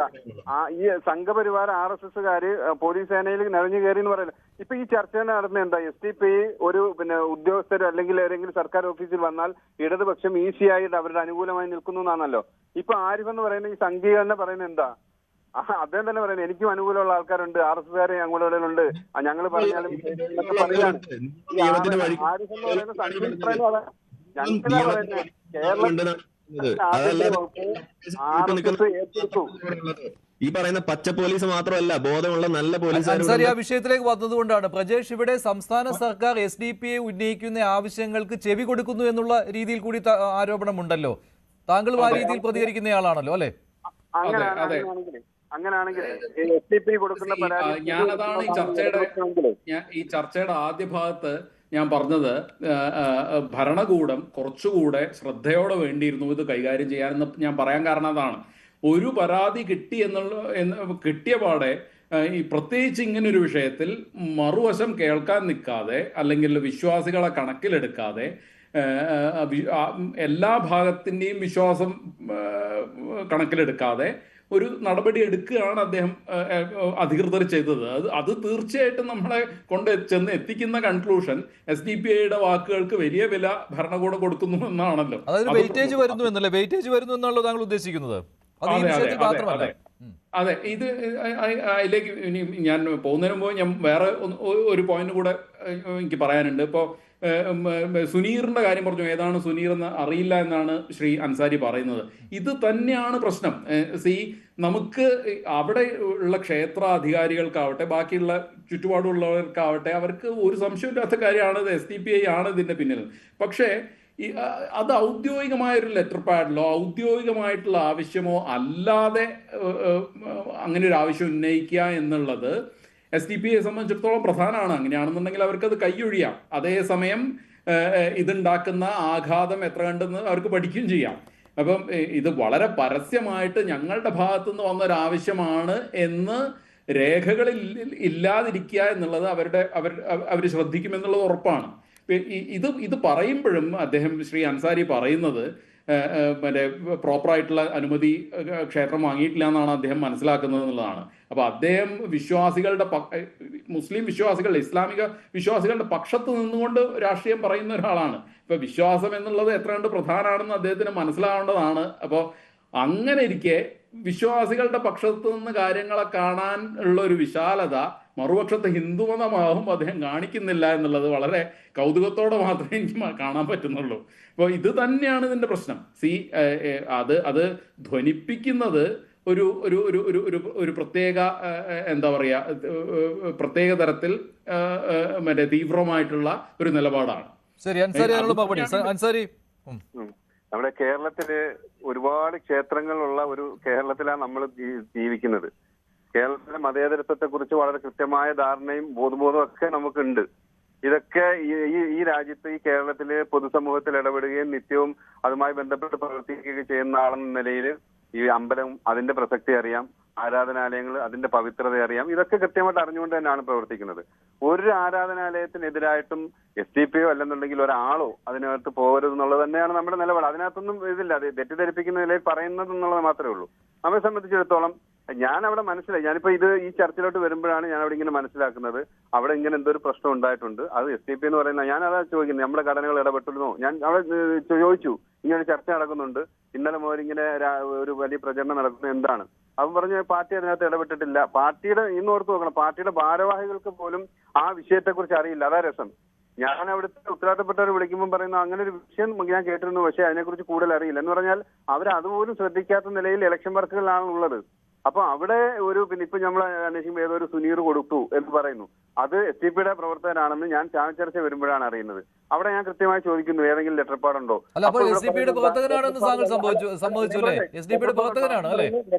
SDP ലെറ്റർപാഡിൽ അല്ല കൊടുക്കുന്നത്. ലെറ്റർപാഡിൽ കൊടുക്കാതെ അത് SDPയിലേക്ക് വരുത്തുന്നു. അതൊക്കെ നിങ്ങളുടെ വ്യാഖ്യാനമാണ്. നിങ്ങൾ വ്യാഖ്യാനിക്കുന്നതിന് നമുക്കൊന്നും പറയാൻ കഴിയില്ല. SDPയെ സംബന്ധിച്ചിടത്തോളം ഇങ്ങനെ വ്യാഖ്യാനിക്കുന്നതല്ലാതെ ഏതെങ്കിലും അർത്ഥത്തിൽ ഒരു കലാപം ഉണ്ടാക്കിയതായോ, ഏതെങ്കിലും അക്രമത്തിൽ പങ്കെടുത്തതായോ, ഈ രാജ്യത്ത് വിധ്വംസക പ്രവർത്തനം നടത്തുന്നതായോ, അല്ലെങ്കിൽ എന്തെങ്കിലും ശ്രദ്ധിക്കാൻ ഇല്ലാത്ത സാഹചര്യത്തിൽ പിന്നെ ഒരു പുകമറയുടെ അടിസ്ഥാനത്തിൽ മാത്രമാണ് SDP എപ്പോഴും പ്രതിസ്ഥാനത്ത് നിർത്തിയിട്ടുള്ളത്. ജോസഫ് മാഷ കൈവെട്ടിയതാരാ? നിങ്ങൾ ആരെ പറ്റിക്കാൻ നോക്കണേ? ആരിഫാണോ പറ്റി? ആരിഫിന് അറിയാമെന്നുണ്ടെങ്കിൽ പറഞ്ഞു കൊടുക്ക്. SDP ആണോ? ആരിഫ്, ഞാൻ പറഞ്ഞു, ആരിഫിന്റെ ഓരോ വാദങ്ങളും അവജ്ഞയോടെ തള്ളിക്കളയാണ്. ആരിഫ് എന്ന് പറയുന്നത് വെറും കള്ളം പറയാനുള്ള ഒരാളാണ്. അവിടെ കൈവെട്ടിയത് ആരാ? അവിടെ കൈവെട്ടിയത് ആരാ? ആരിഫ് പറ, ആരാ കൈവെട്ടിയത്? ആരിഫ് പറ, ആരാ കൈവെട്ടിയത്? SDP ആണോ? SDP ആണോ? അത് പറഞ്ഞ സ്ഥിതിക്ക് പറഞ്ഞു തീർക്കണം. ആരിഫ് പറഞ്ഞ സ്ഥിതിക്ക് പറയണം. ജോസഫ് മാഷിന്റെ കൈവെട്ടിയത് ആരാ? SDP ആണോ? തെളിഞ്ഞിട്ടില്ലേ? പോപ്പുലർ ഫ്രണ്ടുമായിട്ട് നിങ്ങൾക്ക് ബന്ധമൊന്നുമില്ല എന്നാണ് അപ്പൊ നിങ്ങൾ പറയുന്നത്? നിങ്ങൾ ഒരെണ്ണം ആദ്യം പറഞ്ഞതിന് ഒന്ന് പറയാം. ജോസഫിന്റെ കൈ വെട്ടിയത് SDP ആണോ? കള്ളം പറയാൻ നേര് പറയാം. കള്ളം പറയല്ലേ? RSകാരുടെ അച്ചാരം മേടിച്ചുകൊണ്ട് കള്ളം പറയല്ലേ? അച്ചാരം മേടിച്ചിട്ട് നിന്റെ വയറ് നിറച്ചോ? നിറയട്ടെ, പക്ഷേ സമൂഹത്തിനെതിരെ കള്ളം പറയരുത്. എന്റെ പ്രസ്ഥാനത്തിനെതിരെ നിങ്ങൾ കള്ളം പറയരുത്. ആരിഫിന് അച്ചാരം കിട്ടുന്നുണ്ടെങ്കിൽ അത് വാങ്ങിക്കാൻ നിങ്ങൾക്ക് സുഖമായി ജീവിക്കാം. പക്ഷേ ഒരു സമൂഹത്തെ വിദ്വേഷം നടക്കുന്ന രീതിയിൽ ആരിഫിന്റെ ഭാഗം ഉണ്ടാവരുത്. നിങ്ങൾ ഇവിടെ നടന്നിട്ടില്ല എന്നാണോ ഈ പറഞ്ഞു വെക്കുന്നത്? അതിൽ ഈ പോപ്പുലർ ഫ്രണ്ടുകാരായിട്ട് നിങ്ങൾക്ക് ഏത് പ്രവർത്തനാണ് ജോസഫ് മാഷിന്റെ കൈവെട്ടുമായി ബന്ധപ്പെട്ട് പിന്നെ പങ്കുള്ളത്? നിങ്ങൾ തള്ളിപ്പറ്റാണോ ചെയ്യുന്നത്? നിങ്ങൾ ആരെ പൊട്ടനാക്കുന്നത്? ഇവിടെ എന്താ ഇവിടുത്തെ കോടതി PFIയുടെ രാഷ്ട്രീയ ഐഡന്റിറ്റിയാണ് SDPI എന്ന കാര്യത്തിൽ ഇവിടെ ആർക്കും സംശയമില്ല. അൻസാരി, നിങ്ങൾ മാത്രമേ അത് സമ്മതിക്കാതെയുള്ളൂ. PFIയുടെ ഏതിൽ സംശയമില്ല? PFIയുടെ രാഷ്ട്രീയ ഐഡന്റിറ്റിയാണ്. ഇവിടെ ആദ്യം ഇതാണ് ഒരു ആരോപണം കൂടി പറയും. പറഞ്ഞതിന് ശേഷം നേരെ ആരോപണമാവുന്നത് എങ്ങനെയാണ്? ആരിഫ് എന്ന് പറയുന്ന RSകാരൻ എന്താ ഇവിടെ പറഞ്ഞേ? ഞാൻ എന്താ പറഞ്ഞത് പറയൂ. ജിഹാദി ആരിഫ് എന്ന് പറയുമ്പോഴേ ആരിഫ് എന്ന് പറയുന്ന സംഘി ഇവിടെ പറഞ്ഞത് ജോസഫ് മാഷിന്റെ കൈ വെട്ടിയത് SDP ആണെന്ന് പറഞ്ഞു. അയാൾ SDP എന്ത് തെളിവാ? SDPI അതിനകത്ത് ഏത് പങ്കാ ഉള്ളത്? പറ. അതിൽ വന്നിരിക്കുന്നത്. ഓക്കെ, അതിന്റെ ഗൂഢാലോചനയിലും ആരിഫ് എന്ന സംഘി ഇവിടെ പറഞ്ഞു, ആരിഫ് എന്ന് പറയുന്ന സംഘി പറഞ്ഞു SDPI ബന്ധമുണ്ട് എന്നുള്ളത് ഇവിടെ തെളിഞ്ഞ കാര്യമാണ്. അതിൽപ്പെട്ടുള്ള ആളുകൾ തന്നെയാണ് ഇന്നും അവിടെ ശിക്ഷ അനുഭവിക്കുന്നത്. നിങ്ങൾ ജോസഫ് മാഷിന്റെ കൈ വെട്ടിയത് ആരിഫ് പറഞ്ഞല്ലോ, അതിനെന്ത് തെളിവുള്ള പറ, ആദ്യം പറ. കോടതിയിലുള്ള കേസ് നടക്കുന്നത് നിങ്ങൾക്ക് അറിയില്ലേ? അതിനകത്ത് ശിക്ഷിക്കപ്പെട്ടുള്ള ആളുകളെ കുറിച്ച് ഉള്ളത് പറ. ഏത് SDPI പ്രവർത്തനാണ്, ഏത് SDPI നേതാവാണ്, SDPI നേതൃത്വം കൊടുത്തു എന്ന് പറയാൻ എന്താണ് നിങ്ങൾ തെളിവുള്ളത്? പോപ്പുലർ ഫണ്ടിലേക്കാണ് പോകുന്നത് ശ്രീ അൻസാരി. ഇതാണ് പ്രശ്നം. നിങ്ങൾ പോപ്പുലർ ഫണ്ടിന്റെ ഭാഗമാണ് എന്നുള്ള കാര്യം നിങ്ങൾ അംഗീകരിക്കുന്നില്ല, അതാണ് പ്രശ്നം. അത് പക്ഷേ പൊതുസമൂഹത്തിന് ബോധ്യമുണ്ട്. പൊതുസമൂഹം കോടതിയുടെ ഇത്രയും പിന്നെ ജോസഫ് മാഷിന്റെ കൈവെട്ടുമായി ബന്ധപ്പെട്ട് എത്രയോ ഡോക്യുമെന്റ് ഉണ്ട്, എത്രയോ പിന്നെ കേസ് ഡയറികളുണ്ട്. അതിലെവിടെങ്കിലും SDPI പരാമർശിക്കപ്പെട്ടിട്ടുണ്ടോ? സവാദുമായിട്ട് നിങ്ങൾക്ക് ബന്ധമില്ല എന്നാണോ? സവാദുമായിട്ട് SDPIക്ക് എന്ത് ബന്ധം ഇങ്ങോട്ട് ചോദിക്കുകയാണ്. നിങ്ങൾ പറയാനുണ്ടേ? ജിഹാദി ഇവിടെ കാണിക്കുന്ന ഈ തക്കിയ നമ്മൾ കണ്ടല്ലോ, ഇതാണ് ഇവിടുത്തെ പ്രശ്നം. അപ്പൊ ജിഹാദിയായ അൻസാരി ചെയ്യുന്ന ഈ തക്കിയ ഇനിയെങ്കിലും നാട്ടുകാർ സംഖ്യയായ ആരിഫിന്റെ വാക്ക് കേട്ടുകൊണ്ട് ഞാൻ ഒരു പൊളിറ്റീഷ്യൻ ആണെന്നുണ്ടെങ്കിൽ നമുക്ക് അതിന്റെ രാഷ്ട്രീയം പറയാം. ഇതിന്റെ ആരിഫ് എന്ന് പറയുന്നത് RSSകാരുടെ കയ്യിൽ പൈസ വാങ്ങി പള്ള നിറയ്ക്കുന്ന ഒരു സംഖ്യയാണ്, മുസ്ലിം നാമധാരിയായ ഒരു സംഖ്യയാണ്. ശരി, ഇപ്പോൾ ശ്രീ രാഹുൽ ഈശ്വർ കൂടി ചേരുന്നുണ്ട്. ശ്രീ രാഹുൽ ഈശ്വർ, ഇവിടെ വിഷയം എന്ന് പറയുന്നത് നെയ്യാറ്റിൻകരയിലെ ശിവക്ഷേത്രം പൂട്ടുവാൻ SDPI ആണ് പരാതി കൊടുത്തത്. അതെ, രാഹുലിലേക്ക് വരാം. ശരി, തുടർന്നോളൂ അൻസാരി. അല്ല, നിങ്ങൾ ഒറ്റയടിക്ക് ഇങ്ങനെ ഈ പ്ലെയിനായിട്ട് ഞങ്ങൾക്ക് PFIയുമായിട്ട് ഒരു ബന്ധമില്ല എന്ന് പറഞ്ഞുകൊണ്ടേയിരിക്കുന്നതാണ്. പക്ഷേ പൊതുസമൂഹത്തിന് അറിയാമുണ്ട് എന്ന്. അത് തന്നെയാണ് NIAയുടെ അന്വേഷണത്തിലും കണ്ടെത്തിയത്. ഇപ്പോഴും കേസ് മുന്നോട്ട് പോകുന്നതും. ഞാൻ SDPIയെ സംബന്ധിച്ചിടത്തോളം പിന്നെ എന്നാണ് 2016 ഈ പാർട്ടി 2009 ഈ പാർട്ടി രൂപീകരിക്കുന്നത്. ജൂൺ മാസം 21 ആ രൂപീകരിച്ച ഇക്കാലം അത്രയും നിങ്ങളിനി ഏത് ബന്ധമുണ്ട് അല്ലെ ഇങ്ങനെ ഉണ്ട് എന്നൊക്കെ പറയുമ്പോൾ പോലും ഈ 10-17 വർഷമായി ഈ ഇന്ത്യ രാജ്യത്ത് വളരെ ജനാധിപത്യപരമായി പ്രവർത്തിക്കുന്ന ഒരു പാർട്ടിയാണ്. ഈ പാർട്ടിയുടെ പേരിൽ ഏതെങ്കിലും അക്രമം ഉണ്ടായിട്ടുണ്ടെങ്കിൽ നിങ്ങൾക്ക് പറയാം. ഏതെങ്കിലും എന്തോ സ്ഫോടനങ്ങൾ ഉണ്ടായിട്ടുണ്ടെങ്കിൽ നിങ്ങൾക്ക് പറയാം ഇതൊരു തീവ്രവാദ സംഘടനയാണ് എന്നൊക്കെ പറയാം. അതല്ലാതെ ഓരോ വർഷവും ഈ പാർട്ടിയുടെ ജനസ്വീകാര്യത വർദ്ധിച്ചുകൊണ്ടിരിക്കുകയാണ്. 2009 പാർട്ടി രൂപീകരിച്ച് 2010 തദ്ദേശ സ്വയംഭരണ സ്ഥാപനങ്ങളിലൊക്കെ നടക്കുന്ന തെരഞ്ഞെടുപ്പിൽ വെറും 11 ജനപ്രതിനിധികളാണ് ഉണ്ടായിരുന്നത്. പിന്നീട് അത് 47 പിന്നെ അത് 103 ഈ പ്രാവശ്യം നമ്മൾ 4000-ഓളം ജനപ്രതിനിധികളെ വാർഡുകളിൽ മത്സരിക്കുകയാണ്. എന്ന് പറഞ്ഞാൽ അതിന്റെ ജനസ്വീകാര്യത ഓരോ ദിവസവും വർദ്ധിച്ചുകൊണ്ടിരിക്കുന്ന ഒരു സാഹചര്യമാണുള്ളത്. ഈ കേരളത്തിലോ അല്ലെങ്കിൽ ഇന്ത്യ എന്ന് പറയുന്ന ഈ രാജ്യത്തോ അങ്ങനെയാണെങ്കിൽ നിങ്ങൾ BJPയെയും അംഗീകരിക്കുമല്ലോ. ഇന്ത്യ ഭരിക്കുന്ന പാർട്ടിയാണ്. ഇന്ത്യ ഭരിക്കുന്ന പാർട്ടി എന്നുള്ള നിലയിൽ എന്ത് പ്രശ്നമുള്ള നമ്മുടെ പ്രധാനമന്ത്രി നരേന്ദ്രമോദിയാണ്. ഞങ്ങൾ അംഗീകരിക്കാതിരിക്കുന്നുണ്ടോ? രാജ്യത്തിന്റെ പ്രസിഡന്റിനെ, രാജ്യത്തിന്റെ നിയമവാഴ്ച, ഇതൊന്നും ഞങ്ങൾ അംഗീകരിക്കാത്ത പ്രശ്നമില്ലല്ലോ. ഇതൊക്കെ അംഗീകരിക്കാത്തവരല്ലേ നിങ്ങൾ ഈ ചോദ്യമൊക്കെ ചോദിക്കേണ്ടത്?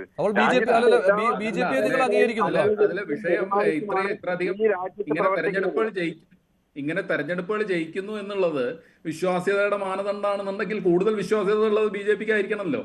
കാരണം അവര് അഖിലേന്ത്യാ തലത്തിൽ ഇപ്പൊ ഇദ്ദേഹം പറഞ്ഞ പോലെ തന്നെ, ശ്രീ അൻസാരി പറഞ്ഞ പോലെ തന്നെ വളരെ ചുരുങ്ങിയ സീറ്റിൽ നിന്ന് ഇന്ത്യയുടെ ഭരണത്തിലേക്ക് എത്തിയ രാഷ്ട്രീയ കക്ഷിയാണ് BJP. അപ്പോൾ ജനങ്ങളുടെ വളരെ ചുരുങ്ങിയ സീറ്റിൽ നിന്ന് അഖിലേന്ത്യാ തലത്തിൽ വിജയിപ്പിച്ചു എന്നുള്ളത് അവരുടെ വിശ്വാസ്യതയ്ക്കുള്ള മാനദണ്ഡമായിട്ട് അദ്ദേഹം കണക്കാക്കുമോ? BJP അധികാരത്തിലേറി എന്നുള്ളത് അതിന്റെ കെടുതികൾ ഇല്ലായ്മ ചെയ്യുന്നില്ല. അതിനെ സംബന്ധിച്ചിടത്തോളം നമുക്ക് ഇപ്പം കോൺഗ്രസ് അധികാരത്തിലിരിക്കുമ്പോൾ കോൺഗ്രസിന്റെ നെറുകേടിനെ കുറിച്ച് നമ്മൾ പറഞ്ഞിട്ടുണ്ട്. CPM കേരളത്തിൽ അധികാരത്തിലിരിക്കുമ്പോൾ അതിന്റെ നെറുകേടിനെ കുറിച്ച് പറയുന്നുണ്ട്. SDPയെ സംബന്ധിച്ചിടത്തോളം ഏതൊരു രാഷ്ട്രീയ പാർട്ടി, ഇന്ത്യയിലെ ജനാധിപത്യത്തിൽ ഏതൊരു രാഷ്ട്രീയ പാർട്ടിയിലെയും ജനപക്ഷത്തുള്ളതിന്റെ ഒരു അളവുകോൽ എന്ന് പറയുന്നത് തെരഞ്ഞെടുപ്പാണ്, അതിന്റെ വിജയമാണ്. ആ അർത്ഥത്തില് പാർട്ടി ക്രമപ്രദമായ പ്രവർത്തനത്തിലൂടെ പാർട്ടി കേരളത്തിലും ഇന്ത്യയിലും വളർന്നുകൊണ്ടിരിക്കുന്ന ഒരു പ്രസ്ഥാനമാണ്. അവിടെ നമുക്ക് കൃത്യമായ ലക്ഷ്യത്തോടു കൂടിയാണ് സമത്വ സുന്ദരമായ ഒരു ഇന്ത്യ ഉണ്ടാവണം, അതുപോലെ തന്നെ നീതിയിലധിഷ്ഠിതമായ ഒരു രാജ്യം ഉണ്ടാകണം, രാജ്യത്തിന്റെ ഭരണഘടന സംരക്ഷിക്കപ്പെടണം, എല്ലാ മതങ്ങളും ഒത്തുചേർന്നുകൊണ്ട് നന്നായി ജീവിക്കണം. 2047 അജണ്ട കൂടി 2047 2047 അല്ല 2047 അവസാനിക്കുന്നതല്ല. ഇന്ത്യ എന്ന് പറയുന്നത്. അതിനപ്പുറത്തേക്ക് എത്ര ശരി, ഇപ്പോൾ ശ്രീ രാഹുൽ ഈശ്വർ കൂടി ചേരുകയാണ്. രാഹുൽ, ഈ നെയ്യാറ്റിൻകരയിലെ ശിവക്ഷേത്രം പൂട്ടിച്ചത് SDP ആണ് എന്നുള്ള കാര്യമാണ് ഇവിടെ ചർച്ചാ വിഷയമായത്. പക്ഷേ അൻസാരി പറയുന്നത് അങ്ങനെയില്ല, SDP ഒരു തീരുമാനവും അതിന് പിന്നിലില്ല എന്നാണ്. രാഹുൽ, ആയതുകൊണ്ടാണ് രണ്ട് കാര്യങ്ങളാണ് നമ്മൾ ശ്രദ്ധിക്കേണ്ട ഒരു പോയിന്റ് എന്ന് പറഞ്ഞാൽ, തീർച്ചയായിട്ടും SDP മുസ്ലിം സമൂഹത്തിന് കൂടുതൽ അല്ലെങ്കിൽ ആ സമുദായത്തിൽ കൂടുതലായി വർക്ക് ചെയ്യുന്ന പാർട്ടിയാണ്. മുസ്ലിം ലീഗാണ് ഏറ്റവും പ്രാധാന്യമുള്ള പാർട്ടി എന്ന് നമുക്കറിയാം. എന്നിരുന്നാലും ഇസ്ലാമിസ്റ്റ് ലൈൻ എടുക്കുന്ന ഒരു പാർട്ടിയാണ് SDP. പോപ്പുലർ ഫ്രണ്ട് ഓഫ് ഇന്ത്യയുടെയും കൂടെ അനുബന്ധമാണ്. നമുക്കെല്ലാം അറിയാം, ഒന്നും മറച്ചു വെച്ചിട്ട് കാര്യമില്ല. അമ്പലം പോലുള്ള വിഷയങ്ങളിൽ അവർ ഒരു കാരണവശാലും ഇടപെടരുത്. തിരിച്ച് ഇതേപോലെ തന്നെ ഒരു പള്ളി പോലുള്ള വിഷയങ്ങളിൽ ഒരു തീവ്ര ഹിന്ദുത്വയോ അല്ലെങ്കിൽ തിരിച്ച് ക്രിസ്ത്യാനി കാര്യം, നമ്മുടെ സമൂഹത്തിൽ മതസൗഹാർദ്ദം ആവശ്യമാണ്. സാമുദായിക സ്പർദ്ധ ഉണ്ടാകരുത്. പരസ്പര യോജിപ്പും ഐക്യവും വേണം. അവർ ഇടപെട്ടില്ലെങ്കിൽ നല്ല കാര്യം. പക്ഷേ തീർച്ചയായിട്ടും അങ്ങനെ തീവ്ര ഇസ്ലാമിസ്റ്റ് ലൈൻ എടുക്കുന്ന ഒരു അമ്പലത്തിന്റെ വിഷയം ഇടപെട്ടെന്ന് വരുമ്പോൾ മറുഭാഗത്തു നിന്ന് ശക്തമായ റിയാക്ഷൻ ഉണ്ടാവും. അതിനാരെങ്കിലും ചാപ്പ കുത്തിയിട്ട് കാര്യമില്ല. ഈ ചാപ്പ കുത്തലും ചാപ്പയടിക്കലിനും അപ്പുറം, അതായത് സഹോദര സമുദായങ്ങളോട് ഇടപെടുമ്പോൾ ഈ മോഡറേറ്റ്സോ മധ്യവർത്തി നയങ്ങളോ ഉള്ളവർ മാത്രമേ ഇടപെടാവൂ. ഇപ്പൊ കുഞ്ഞാലിക്കുട്ടി സാറോ തങ്ങൾ അദ്ദേഹമോ ഇടപെട്ടാലോ അല്ലെങ്കിൽ തങ്ങൾ കുടുംബം ഇടപെട്ടോ ആർക്കും ഒരു എതിരഭിപ്രായം ഉണ്ടാവില്ല. കാര്യം അവരെന്നും മതസൗഹാർദ്ദം ഉയർത്തിപ്പിടിക്കുന്നവരാ. പക്ഷേ SDP ഒരുപാട് അങ്ങനെ വിമർശനങ്ങളും മറ്റും വന്നിട്ടുണ്ട്. തിരിച്ചിതേപോലെ തന്നെ തീവ്ര ഹിന്ദുത്വ ലൈൻ എടുക്കുന്ന ആൾ നാളെ ഒരു മുസ്ലിം പള്ളിയുടെ കാര്യത്തിൽ ഏതെങ്കിലും ഒരു നിലപാടെടുത്ത് വരികയാണെങ്കിൽ അത് അനാവശ്യമായി സാമുദായിക സ്പർദ്ധ ഉണ്ടാക്കും. അതുകൊണ്ട് മിതത്വം പാലിക്കേണ്ട, കക്ഷി രാഷ്ട്രീയത്തിനപ്പുറം ഇത്തരം വിഷയങ്ങളിൽ മിതത്വം പാലിക്കേണ്ട ഒരു ഉത്തരവാദിത്വം. പക്ഷേ SDP വാദങ്ങൾക്ക് ചെവി കൊടുക്കുന്നു, അധികൃതർ ഉടൻ തന്നെ പൂട്ടുന്നു. അതെ, അതാണ് പറഞ്ഞത്. ഇപ്പൊ ഞാനൊരു ഗാന്ധിയൻ ഹിന്ദുവാണ്, ഞാൻ മിതവാദിയാണ്. പക്ഷെ നാളെ ഏതെങ്കിലും ഒരു ഇസ്ലാമിസ്റ്റ് ലൈൻ എടുക്കുന്ന, ഇസ്ലാമിക് അല്ല, ഇസ്ലാമിക് പരിശുദ്ധമാണ്, ഇസ്ലാമിസ്റ്റ് ആണ് തീവ്രം, പക്ഷെ ഇസ്ലാമിസ്റ്റ് ലൈൻ എടുക്കുന്ന ഒരാൾ അമ്പലം പൂട്ടു എന്ന് പറഞ്ഞാൽ എന്റെ ഉള്ളിലെ ഹിന്ദുവിന്റെ വികാരം ഉണരും. അത് സ്വാഭാവികമല്ലേ? അതെന്താ അവർ പറഞ്ഞിട്ട് നമ്മുടെ അമ്പലം പൂട്ടിയോന്നു? അപ്പൊ അത്തരം കാര്യങ്ങളിൽ കഴിയുന്നതും ഈ എന്താ പറയുക, മുഖ്യധാരയിൽ നിൽക്കാത്തവർ, മുഖ്യധാരയിൽ ഞാൻ ഉദ്ദേശിക്കുന്നത് എല്ലാ പാർട്ടിയും എന്താ പറയുക മുഖ്യധാരയിൽ നിൽക്കുകയും മിതവാദം എടുക്കുകയും ഒക്കെ ചെയ്യുന്നവരാ. ഇപ്പൊ നാളെ കുഞ്ഞാലിക്കുട്ടി സാർ ഒരു വിഷയം റേസ് ചെയ്യുന്നു, അല്ലെങ്കിൽ ആദരണീയനായ തങ്ങൾ റേസ് ചെയ്യുന്നു, അല്ലെങ്കിൽ മറുഭാഗത്ത് നിൽക്കുന്ന ശ്രീധരൻപിള്ള സാർ റേസ് ചെയ്യുന്നു, ശശി തരൂർ സാർ റേസ് ചെയ്യുന്നു, അല്ലെങ്കിൽ വേറെ ആരാ സുരേഷ് ഗോപി റേസ് ചെയ്യുന്നു. ഇതൊക്കെ പൊതുസമ്മതിയും മതസൗഹാർദ്ദവും ഉയർത്തിപ്പിടിക്കുന്നവരാണെന്ന് എല്ലാവർക്കും അറിയാം. പക്ഷേ ഏതെങ്കിലും രീതിയിൽ അങ്ങനെ സംശയത്തിന്റെ നിലയിൽ നിൽക്കുകയോ, ഇപ്പം popular front of India banned ആണല്ലോ, നമുക്കെല്ലാം അറിയാം. Popular front of India banned organisation ആണ്, അവരുമായിട്ടും കൂടി ബന്ധമുള്ളതാണ് SDP.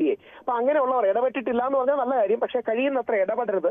നമ്മുടെ സമൂഹത്തിൽ സമുദായ സൗഹാർദ്ദം, മതസൗഹാർദ്ദം ഉയർത്തിക്കൊണ്ടു പോകേണ്ടത് നമ്മുടെ ഓരോരുത്തരുടെയും ഉത്തരവാദിത്തമാണ്. മഹാത്മാഗാന്ധി 1947 പറയുന്ന ഏക കാര്യം ഇതാണ്, നമുക്ക് ഹിന്ദു മുസ്ലിം ഐക്യം വേണം. കാര്യം ലോകത്ത് ഏറ്റവും കൂടുതൽ ഹിന്ദുക്കളും ഏറ്റവും കൂടുതൽ മുസ്ലിങ്ങളും അന്ന് ഉള്ള രാജ്യം ഇന്ത്യ ആയിരുന്നു.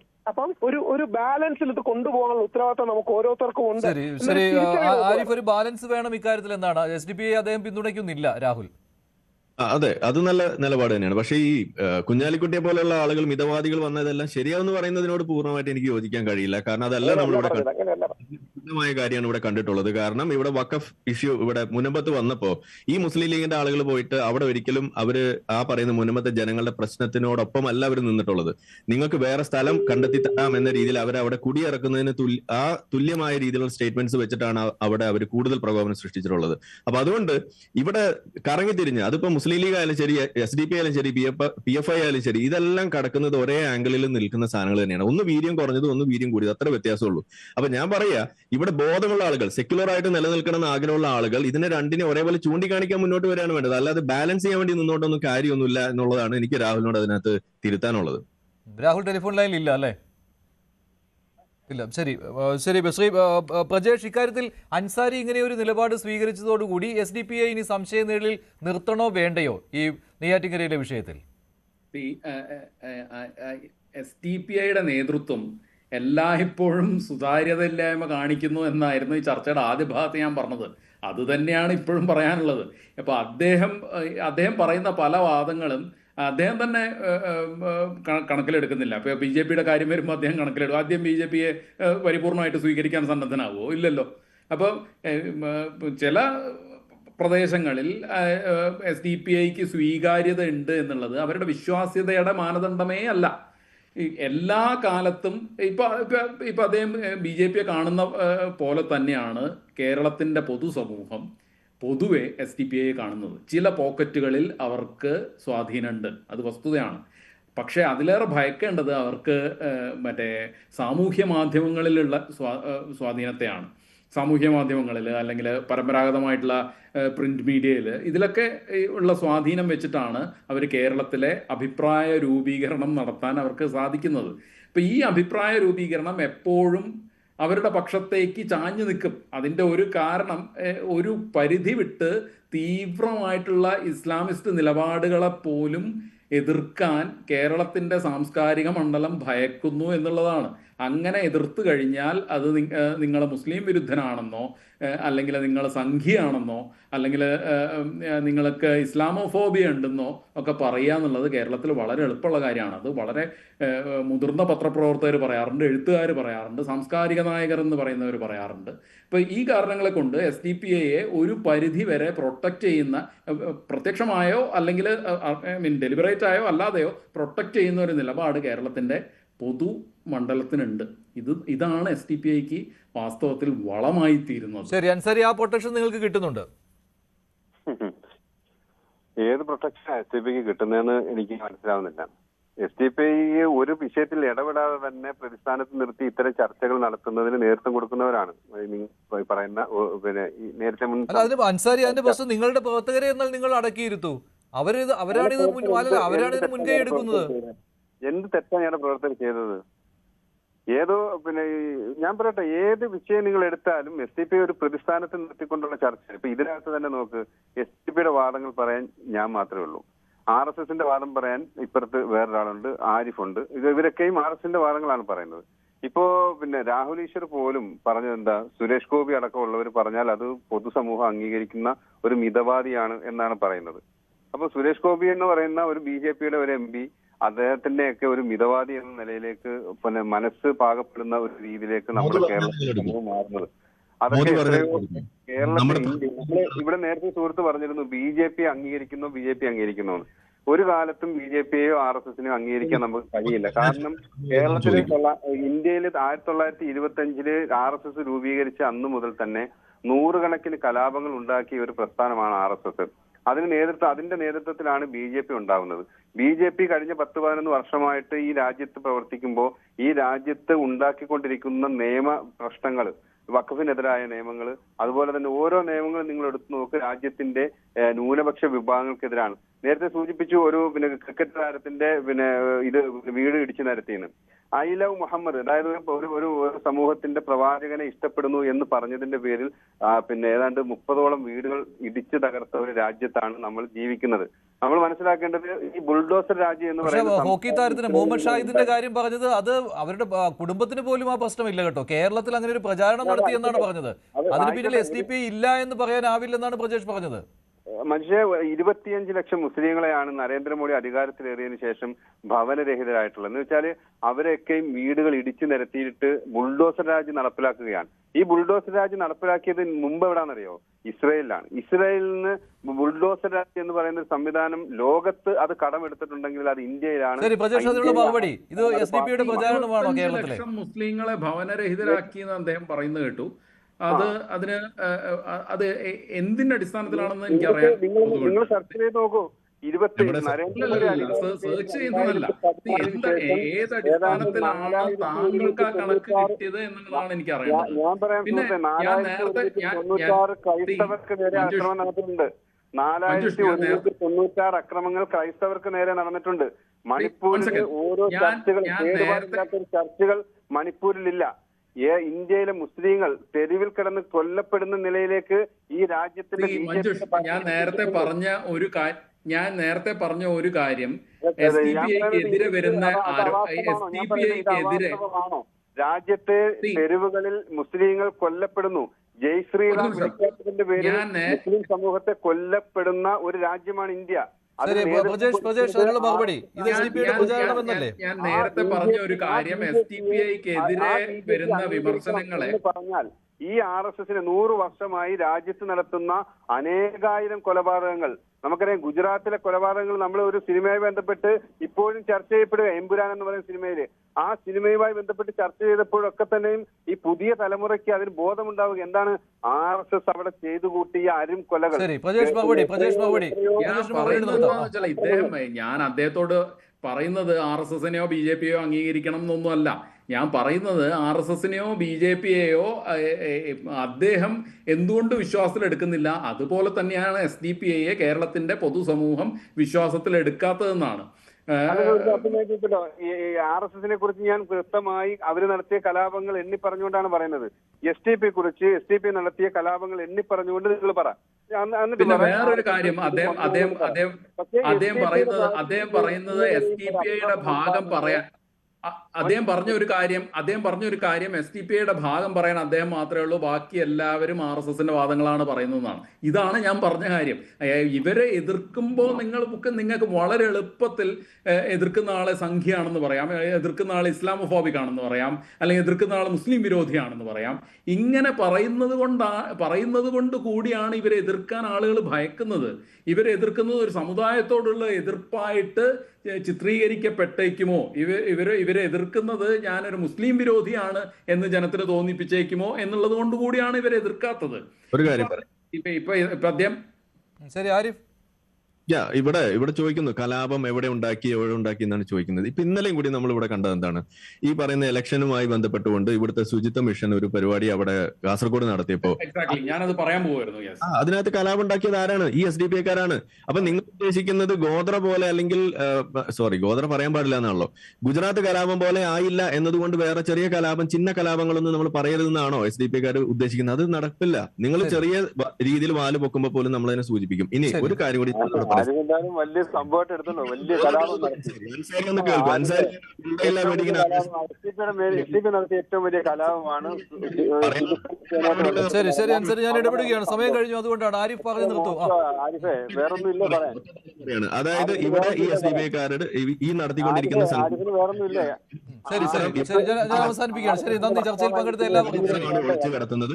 അതുപോലെ തന്നെ ഇവരുടെ ഈ മിഷൻ 2047 ഡോക്യുമെന്റിൽ എഴുതിയിരിക്കുന്ന സാധനങ്ങൾ തന്നെയാണ് ഇവിടെ നടത്തിക്കൊണ്ടിരിക്കുന്നത്. അതിന്റെ ഞാൻ അവസാനിപ്പിക്കുകയാണ് ചർച്ച. നന്ദി. ചർച്ചയിൽ പങ്കെടുത്ത ആരിഫ് ഹുസൈൻ, ശ്രീ പ്രജേഷ് പണിക്കർ, ശ്രീ അൻസാരി ഏനാദ്, രാഹുൽ ഈശ്വർ. ഇന്നത്തെ ചോദ്യം ഇതായിരുന്നു: തിരുവനന്തപുരം ആറാലുംമൂട് ശിവക്ഷേത്രം പൂട്ടിയതിന് പിന്നിൽ SDPIയോ?